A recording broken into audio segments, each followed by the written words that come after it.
அப்போஸ்தலர்கள் எல்லாரும் பார்த்தீங்கன்னா, ஏசப்பா கிட்ட கூடி வந்து அவங்க ஒண்ணு கேட்குறாங்க.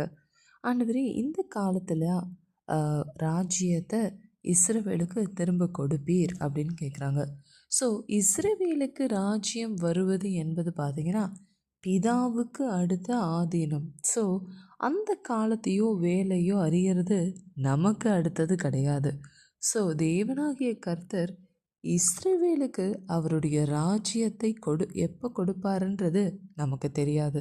ஆனால் தினமும் பரமண்டலங்களில் ஜெபம் நீங்கள் செய்யும் பொழுது, ஆண்டவரே உம்முடைய ராஜ்யம் வருவதாக என்று நீங்கள் சொல்லும் பொழுது, பிதாவாகிய தேவன் அந்த ஜெபத்தை நிச்சயமாய் கேட்பார். ரொம்ப சிம்பிளாக பார்த்தீங்கன்னா, தேவன் தன்னுடைய வருகையை தான் இங்கே மென்ஷன் பண்ணியிருக்காரு. தேவனுடைய ராஜ்யம் வருவதாக நம்ம ஜெபிக்கிறோம்.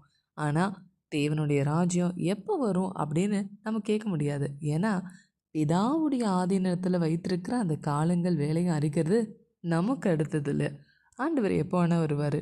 அவருடைய ராஜ்யம் எப்போ வேணால் வரும். அதனால தான் பார்த்தீங்கன்னா அவருடைய வருகை தான் அந்த ராஜ்யம் என்பதை ஆண்டவர் இங்கே சொல்லாமல் சொல்லியிருக்கிறார். ஸோ ஜெபிக்கும் பொழுது தேவனுடைய ராஜ்யம் வருவதாக என்று ஜெபிக்கலாம். தேவனுடைய ராஜ்யம் எப்போ வரும்னு குமாரனுக்கே தெரியாத பொழுது நமக்கு எப்படி தெரியும்?